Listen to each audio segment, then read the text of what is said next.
Just imagine for a second. We're back in 2021. Tokyo Revengers had just finished airing, and you just binged the entire series in one sitting because you could see all over Twitter and YouTube, everyone was talking about this show.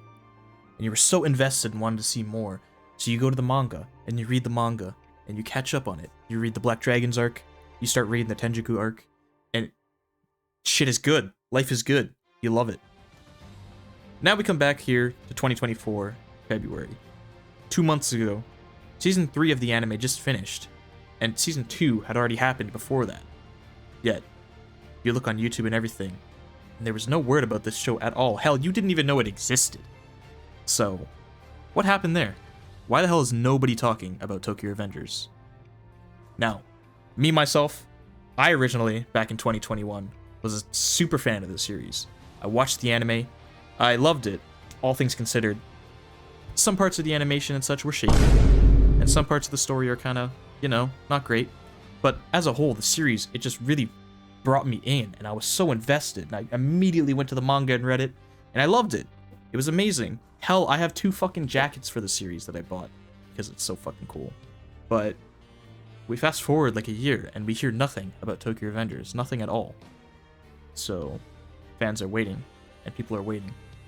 And then eventually, finally, a Season 2 is announced, and it's going to cover the Black Dragon arc, and I see the news, and I'm super excited, so I go and look to see what people are saying about it, and there's nothing.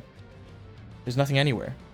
People had already moved on to other shows and such. Now, to accompany the news of the upcoming Season 2, it was also announced that Disney Plus had bought the streaming rights to the series, and that meant Season 2 and onward, Tokyo Revengers would only be streamed on Disney Plus. And for many of the well-paying anime fans who subscribe to their services and do not sail the 7 seas, that was a big problem, because not everyone had Disney Plus to watch anime.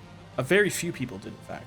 So all of a sudden, half of the fan base was suddenly cut out of watching the series, which was a terrible decision, I would say. I think that was a big part of what killed a lot of the hype for the series. Additionally, to talk about why the hype was so low, we gotta go and look at the manga, which had just ended 2 months prior to the start of Season 2. And the end of the manga, holy fuck, the end of the manga. Without getting into too many spoilers, it was a disaster. Unanimously, the Tokyo Revengers community hates the ending that was decided upon, and it feels super rushed and super just disingenuous to the fans. And as a result, a lot of the manga readers who were praising and supporting the series despite the haters suddenly started to side with the haters. And all of a sudden, the fan base just disappeared overnight. Now, do I agree with a lot of the hate the series received? Honestly, yeah. The ending is terrible. It really is. I can't truly do it justice on my own here, so you kind of just have to go and read it yourself.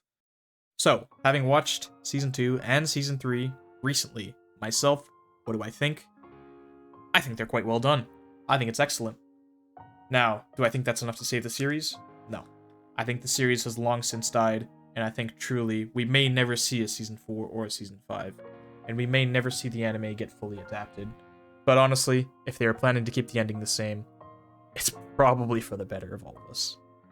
Anyway, thanks for watching, and I'll see you guys later.